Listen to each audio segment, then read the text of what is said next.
Tenemos un pacientito, ¿no? Que nos encontramos ahí por la puerta del hospital de Bracamonte.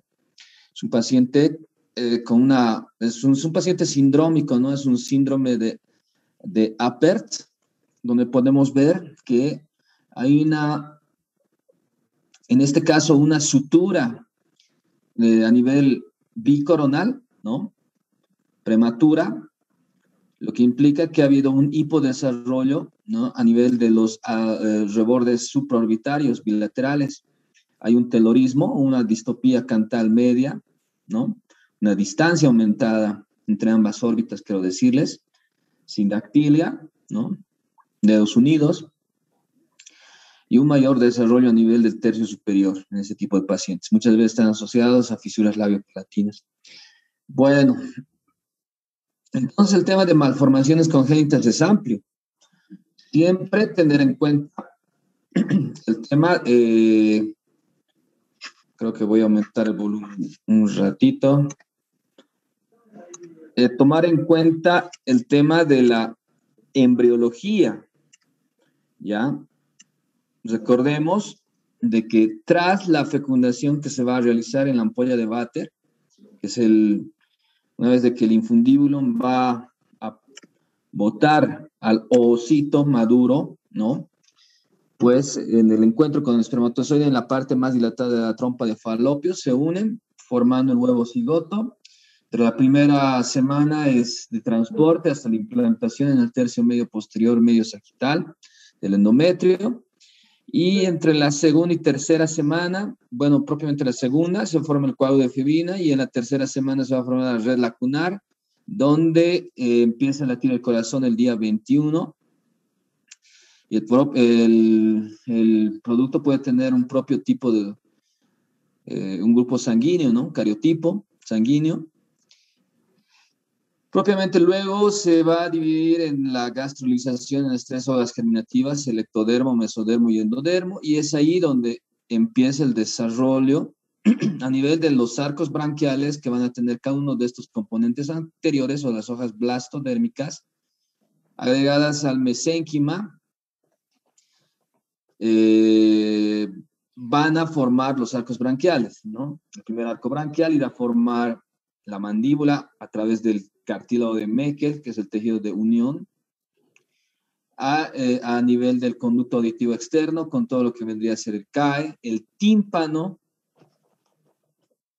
Sin embargo, el segundo arco va a ir a formar los músculos faciales, ¿no? El nervio facial, el oído medio, ¿no? El martillo y el estribo están formados por el segundo arco branquial. Y bueno, vamos a ir viendo cómo hay alteración a nivel de esta no unión, no mesodernización, si vale el término, ¿no? Entre los procesos o mamelones o primordios faciales, los esbozos. Bueno, tenemos acá la cronología de formación de la cara. La cuarta semana va a comenzar. Desarrollo de los arcos branquiales, las placodas olfatorias. Las placodas son los órganos sensitivos primitivos, los futuros órganos sensitivos, la vista, el olfato, el gusto, etc. ¿Ya? Las placodas olfatorias a nivel del proceso frontonasal, que crecen los procesos mandibulares también entre la cuarta semana y las vesículas ópticas y óticas. En la quinta semana se van a formar las fositas nasales, ¿no? Hay una imaginación, ¿no? Los mamelones maxilares superiores también empiezan a crecer y el órgano vómero nasal empieza también a tener en este caso, es perpendicular a lo que vendría a ser las láminas cribosas del etmoides, ¿no? La porción que va a ir a dividir ambas coanas. La sexta semana se van a formar ya las coanas o las fosas nasales primitivas, el paladar primario o anterior, el labio superior, ¿ya? O vermellón o bermejo superior, los esbozos de los senos maxilares y etmoidal, pequeños, ¿no? Pequeñísimas. Obviamente ahora en el futuro, pues son grandes, pero en este momento son milimétricas esas cavidades neumáticas. La séptima semana cae el conducto auditivo externo, el paladar secundario, ¿no? Esto está en relación del paladar secundario con la formación de la lengua, porque la lengua tiene una formación en sentido vertical y cuando se va a formar el paladar secundario, pues se va a tornar hacia un sentido horizontal. El pabellón auricular también, ya habíamos dicho que el pabellón auricular está formado por el primer arco branquial. La octava semana, la cara ya tiene un aspecto humano, ¿no? Y hay esbozos dentales, ya tiene una forma humanoide. Aquí ya se puede ver si hay una desunión o no mesodernización, lo que vendría a ser esta hendidura, una fisura facial, ¿no? Bueno, una vez de que concluye la octava semana, pues el paciente, el producto es feto, ¿no? Eso significa que está en desarrollo y crecimiento, ya no formación, porque el periodo embrionario es de organogénesis, sin embargo, el periodo fetal es de desarrollo y crecimiento. Si vale el término maduración, aumento de tamaño o capacitación, como vendría a ser el desarrollo en términos embrionarios a nivel pulmonar, por la sustancia tensioactiva y surfactante. Bueno, entonces, el cuarto mes del periodo fetal, las bullas etmoidales, el seno esfenoidal se va a formar. El quinto mes hay una degeneración del órgano vómero-nasal, ¿no? Esto en la unión esquindelesis única en la economía humana. El mes 6, los dientes y la osificación de los maxilares empiezan los centros de osificación. Y a los 7 meses las celdas etmoidales, ¿no? Y el esbozo del seno frontal. Ese es más o menos el desarrollo de la cara. Y si ustedes se dan cuenta, pues es bien importante la unión que tienen. Aquí tenemos unas imágenes del video que hemos iniciado viendo la clase, ¿no? Entonces, la clasificación de las malformaciones congénitas, en primer lugar, pues, las más frecuentes son las fisuras labio-palatinas, por lo que merecen un tratado aparte. Las malformaciones craneofaciales, tanto sindrómicas como no sindrómicas, ¿no? Las craneosinostosis simples y las sindromáticas o sindrómicas. Bueno, las disostosis también craneofaciales, las microsomías faciales, ¿no? Un lado pequeño de la cara, el síndrome de Treacher-Collins o de Collins, ¿no? Con agenesia del cigomático o malar, ¿no? Otras malformaciones, como por ejemplo esta lateroarritmia, ¿no? O sea, la mitad izquierda de la fosa nasal no la tiene formada este niño, ¿no? También tenemos otro capítulo con la alteración de las órbitas, ¿no? Malformaciones, el hipo e hipertelorismo, la distopía orbitaria, que ya la habíamos visto, ¿no? La distancia y las malformaciones en los maxilares y la mandíbula. Esta misma diapositiva para recordarles, mis estimados genios, que la distancia normal es como en este gráfico, ¿no? Esta misma distancia de canto externo a canto interno, interpalpebral, ¿no? Tiene que tener a nivel intercantal medio entre ambas órbitas. Y obviamente la otra órbita también tendrá las mismas dimensiones.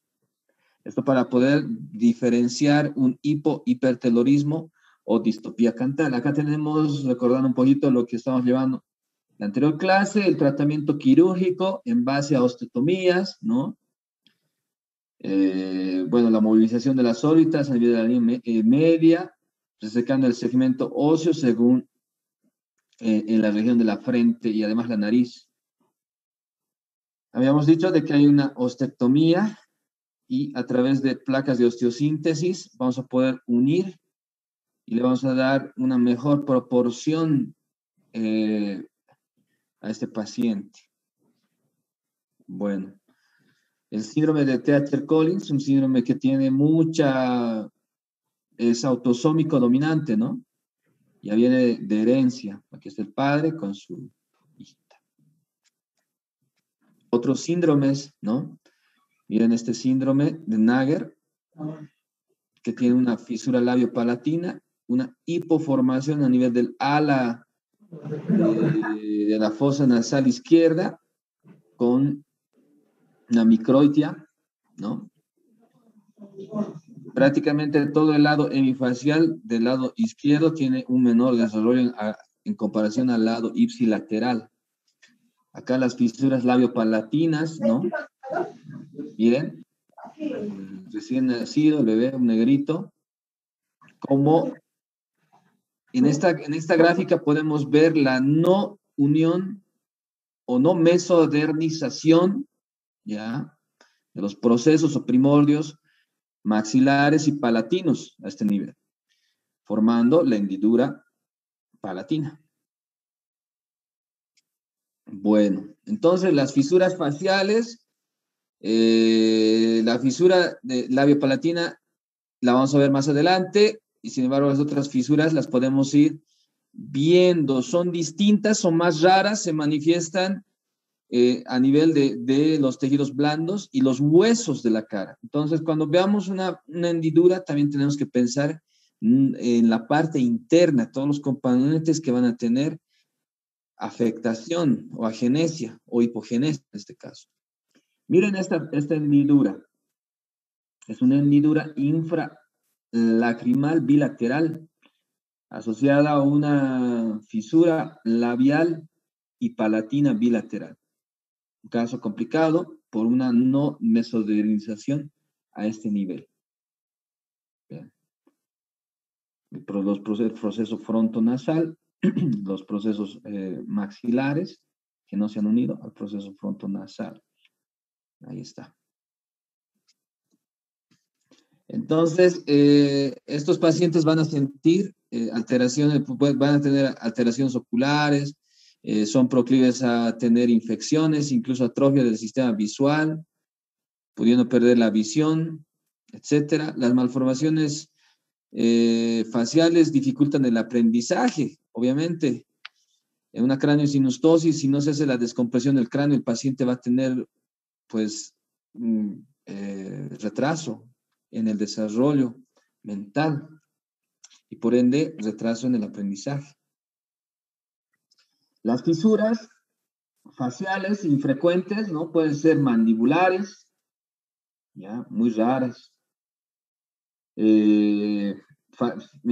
Pueden ser también fisuras faciales oblicuas, como la que hemos visto, transversales, hacia solamente un lado, ¿no? Como el síndrome de Golden Heart, por ejemplo, transversales. Fisuras totales de la mandíbula, muy raras. Fisuras nasales, arríneas, faciales amniogénicas también, y otros síndromes de fisuras palatinas sinequiolaterales. Vamos a ir viendo estas poco a poco. Aquí tenemos una fisura oblicua completa, también una hendidura propiamente palatino uvular, ¿ya? O sea, la úvula palatina está dividida, como el conducto lácrimo-nasal no se ha formado, hay una alteración en todo lo que vendría desde la región infrapalpebral. Vean cómo a nivel óseo, pues no tiene a ese nivel hueso, ¿no? Por la formación. La misma paciente ya operada y después de unos años. Transversales u horizontales. Paciente con síndrome de Golden Heart, ¿ya? Donde hay una alteración a nivel interpalpebral, supra e infrapalpebral. Una macrostomía del lado derecho. Aquí tenemos una hipoformación de lo que vendría a ser el pabellón auricular, con unos apéndices preauriculares, etcétera, asociado a una alteración en la formación del ala nasal derecha. Vean este otro paciente con estos apéndices preauriculares. Los han debido ver en el colegio, algunos amigos, etcétera. Este es un síndrome de hipoplasia hemifacial izquierda. Labiales y nasales. Miren esta ala más pequeña que la del lado contrario. Aquí está más notoriamente, la podemos ver. Las malformaciones craneofaciales descritas por Tessier en 1973, a nivel de la órbita, vamos a irlas viendo desde el 1 que vendría a ser a nivel del canto medio, y así en sentido contrario a las manecidas del reloj. Vamos a irlas viendo. Tessier 0 y 14.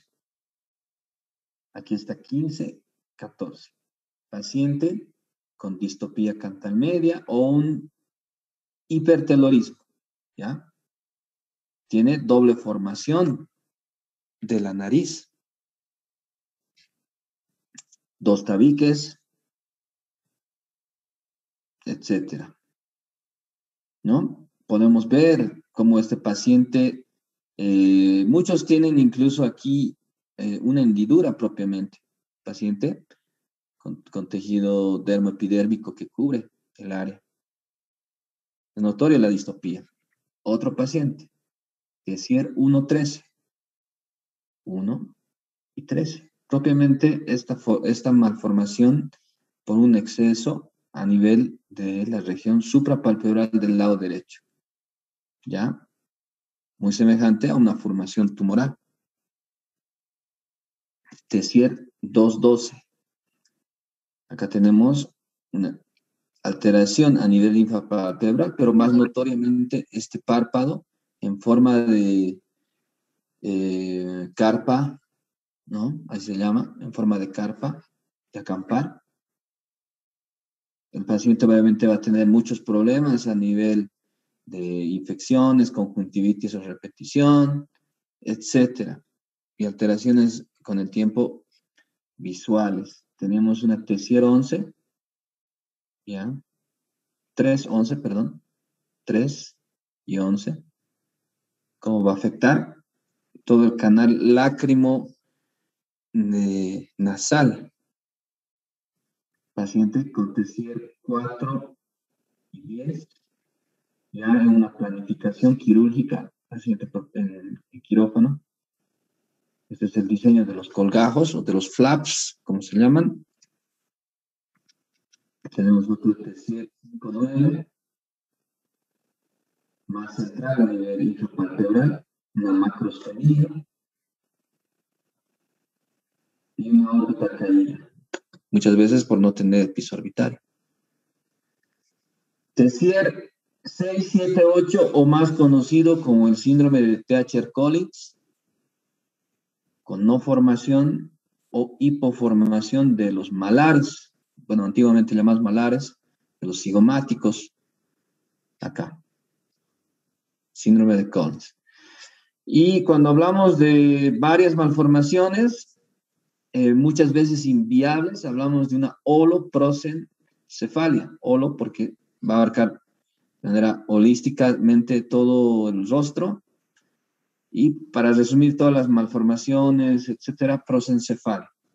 También alteración a nivel del, con alteraciones en el tercio superior, con abombamiento. Una imagen del libro y una imagen que, bueno, en el Hospital Bracamonte lo tratamos. Aquí tiene una no formación parietofrontal. Bueno, hacemos la resección. Esto no era el cerebro, sino era una prolongación quística. Y la unión de esta pacientita niña, una bebé, ya con algunos años de este caso. Entonces, también puede haber malformaciones congénitas, incluso vasculares, como este tema de estos hemangiomas congénitos, ¿no? Que pueden ser más amplios a nivel de la región temporocigomática izquierda y a nivel centrofacial, ¿no? Son tumores benignos, pero que son muy complicados de retirar. Muchas veces se les tiene que dar sustancias esclerosantes y hacer un tratamiento hematológico para poder realizar la extirpación. Bueno, las fisuras labiopalatinas.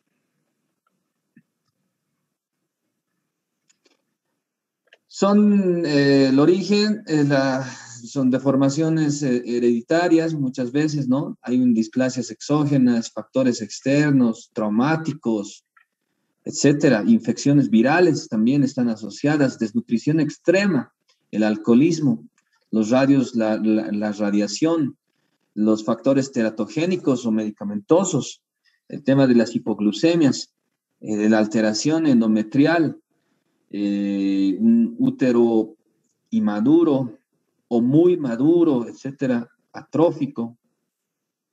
El estado anímico de la madre también va a influenciar, obviamente, en esto de el conllevar un nuevo ser armónicamente en el vientre materno. Entonces, la etiología, bueno, la génesis formal, blastogénesis, embriogénesis y fetogénesis.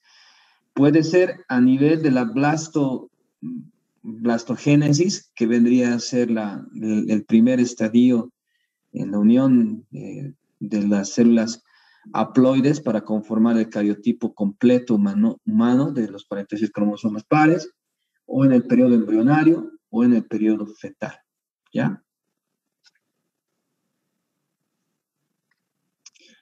Los arcos branquiales van a contener todos en este caso, los componentes del primer y segundo, bueno, el primer arco va a contener lo que vendría a ser los componentes del ectodermo, mesodermo, endodermo, y asociado a esto la cuarta hoja germinativa que vendría a ser el mesénquima, que no son más que células totipotenciales, para poder diferenciarse en las estructuras que están conformando, ¿no? Por ejemplo, a nivel nasal, en cartílago, mucosa, etcétera, etcétera.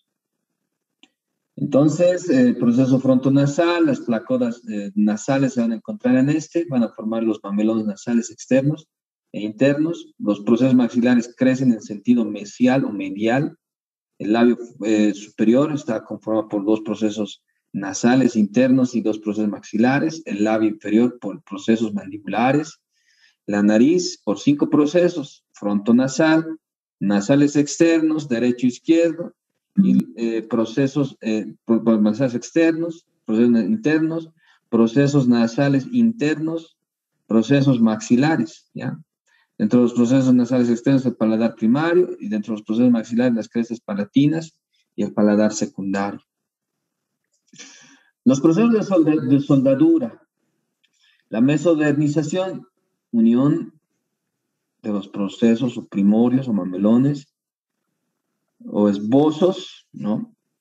En este caso, bueno, de los mamelones. Son células totipotenciales y la consolidación remodeladora está completamente activa en este momento. Entonces, el macizo facial, vean cómo acá puede formarse una hendidura, ¿no? Por esta no unión o no mesodermización. Es de ser simples, ¿ya? Acá puede solamente verse la úvula un poco afectada.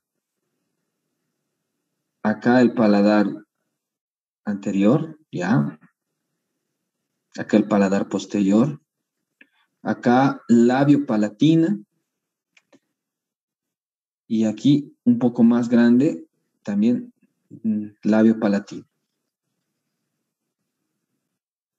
Acá algunos esquemas donde podemos ver una úvula bífida, ¿ya?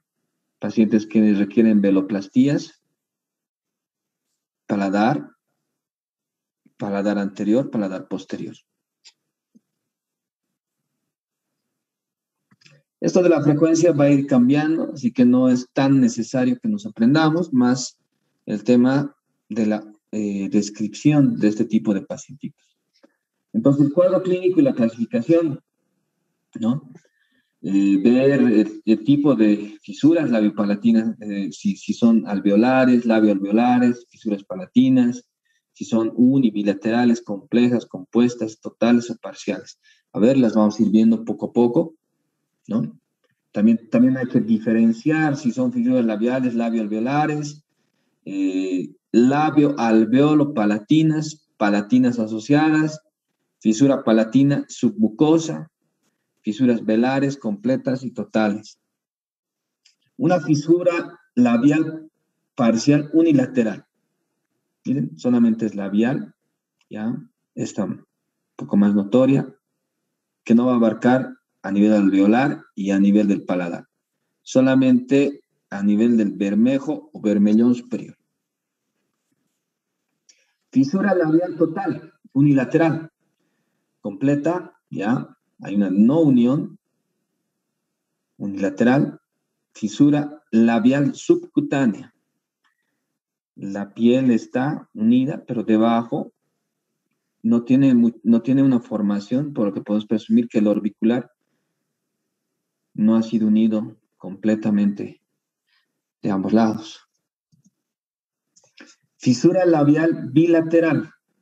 Miren, labial bilateral, labial bilateral. Esta está más abierta. ¿Ya? Fisura labio-alveolar unilateral. Ahí está. Miren esta distancia a nivel de la base de esa fosa nasal del lado izquierdo. Labio-alveolar. A nivel de la porción alveolar del paladar, ¿no?, va a verse afectado. Y no así el paladar. Unilateralmente. Fisura labio-alveolar bilateral. Esta es un poco más complicada porque, recuerden, el centro de osificación del maxilar está en la parte anterior, ¿no?, lo que se llama la premaxila. Por eso muchos de los pacientitos pueden tener dientes natales, que son estos dientes, que ya el bebé nace con la erupción de estos dientes o no, y la tienen adelantada la premaxila. Muchas veces hay que hacer una fractura para poder, pues, reposicionar este adelantamiento de los maxilares. Vean, este paciente incluso es más adelantada que la fosa nasal, ¿ya? Y después de la cirugía.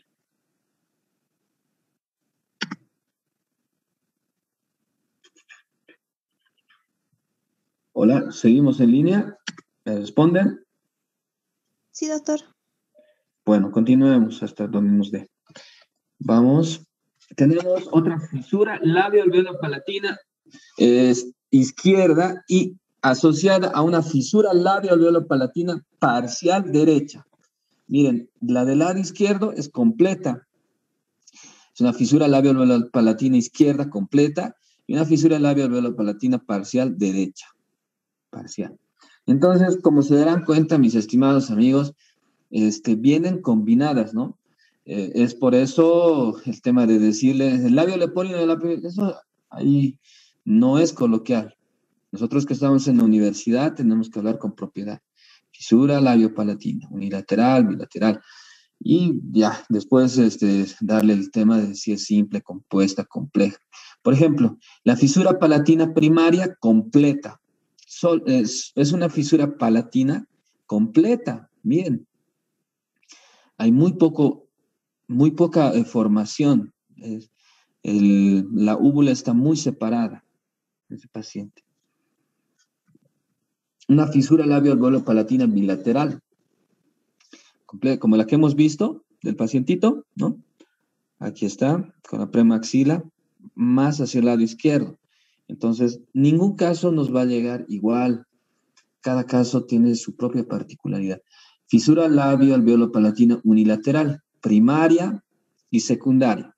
¿Por qué se llama primaria y por qué se llama secundaria? Aquí vamos. Primaria porque se va a hacer la cirugía en primera instancia y secundaria cuando se hace la queilorrafia y después la palatorrafia. Esa es la diferencia. ¿Ya?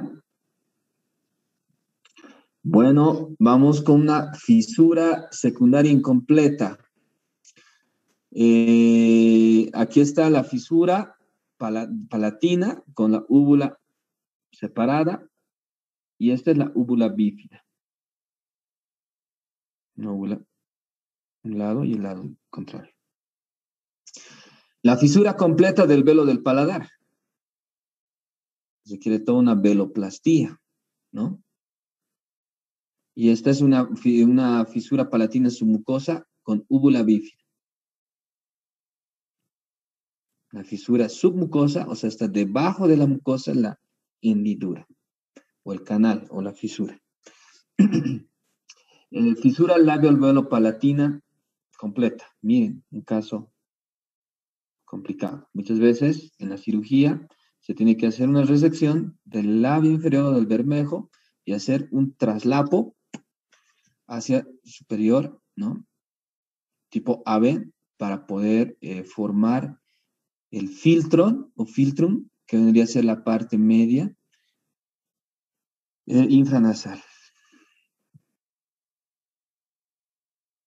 Esto es lo mismo. Malformaciones concomitantes. Se habla de una alteración en la secuencia del gen 250, ¿no? Bueno, hay trastornos del desarrollo, son teorías, ¿no? El desarrollo psíquico también se va a ver alterado, el habla, y también enfermedades inflamatorias, trastornos auditivos, sordera, etc. Por eso se tiene que ver este tipo de pacientes de manera multidisciplinaria, ¿no? Desde el psicólogo, el pediatra, un pediatra que tiene que acompañarlo en toda la infancia, logopeda para que pueda pronunciar bien los fonendos o las palabras, también el otorrinolaringología tendrá que hacer la audiometría o acumetría para ver la capacidad auditiva plenamente. Tendrá que estar, en este caso, el fonoaudiólogo para poder calibrar, en este caso, los instrumentos que va a utilizar por verse afectado la capacidad auditiva. También en neurología, desde el punto de vista del desarrollo psicomotriz, el desarrollo el estímulo neurológico, en este caso que lo tiene que llevar también, ¿no? Psicología, etcétera, y obviamente las demás especialidades reconstructivas en este caso, porque le van a acompañar, si bien son las dos importantes cirugías, la keilorrafia que se debe realizar entre la octava a novena, hasta decimoprimera semana, ¿no? De nacido, y desde el sexto, séptimo, octavo mes, pues se realiza la palatorrafia. ¿Por qué no antes la palatorrafia? ¿Por qué? Por la disposición de los músculos periestatilinos internos y externos que se tienen que unir o afrontar en un sentido, en este caso, horizontal, para que el paciente, en este caso el bebé, pueda pronunciar los fonendos antes del primer año de vida, ya que hasta el primer año de vida todavía no puede decir papá, mamá, que son las primeras palabras, y al primer año de vida aproximadamente empieza a pronunciar. Entonces se tiene que hacer estas cirugías antes de la producción de fonendos. Bueno, la fisura labiopalatina, ¿no? La fisura labiopalatina, mal llamada labioponina, es una falla en la formación del labio superior ocurrida durante la vida embrionaria por la no unión de los procesos frontonasales con los maxilares, que no se cerraron a tiempo. Bueno, puede ser completo, unilateral, puede afectar la encía, el paladar, etc., ¿no? Eso ya es un recuerdo, ¿no? Y la cirugía del paladar, los tres grandes objetivos de tratamiento de la fisura del paladar son lograr un cierre anatómico, el defecto, la voz, el crecimiento de los maxilares, tienen que ser de manera armónica, normal.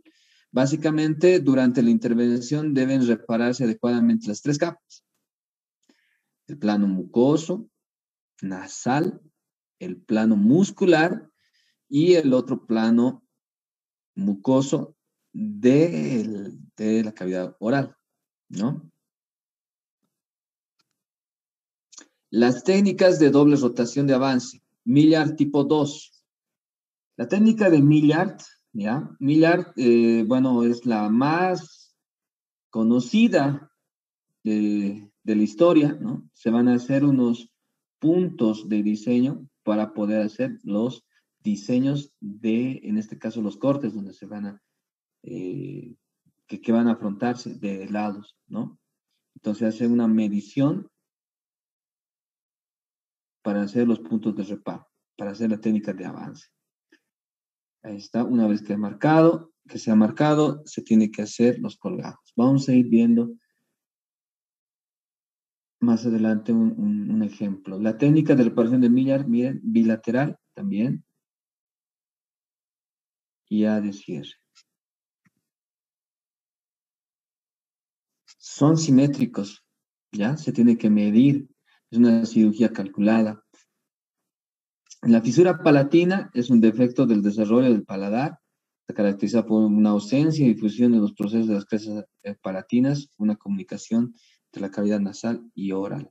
Todos los fluidos, etcétera, van a intercambiar. La técnica de Tennyson-Randall, de 1964. Es una técnica que básicamente igual nos va a mostrar esa unión, pero ha dejado de ser utilizada en algunos casos. Se la puede utilizar, como les vuelvo a decir, o sea, ningún paciente va a ser igual. Entonces, tenemos que evaluar qué técnica le va a ir mejor. Esta es la técnica de Tennyson-Randall, de los triángulos. La desventaja es interrumpir la columna del filtrum, ¿ya? O sea, a este nivel se va a interrumpir, se desvía la atención hacia la parte inferior del labio y altera la fosa de ese lado que se está operando. La fuerza de la incisión de los tejidos que impiden corregir el amplio defecto nasal. El defecto mayor en esta técnica es a nivel nasal. Hay autores americanos, como en Centroamérica, El Salvador, el doctor Asensio, ¿ya? Determina la reconstrucción del labio con una sutura del borde del bermellón en la línea recta, como hacía el arco de Cupido. Este es el arco de Cupido. Con 3 puntos. Los muñones laterales al prolabio y con sutura nylon 5 o 6 ceros.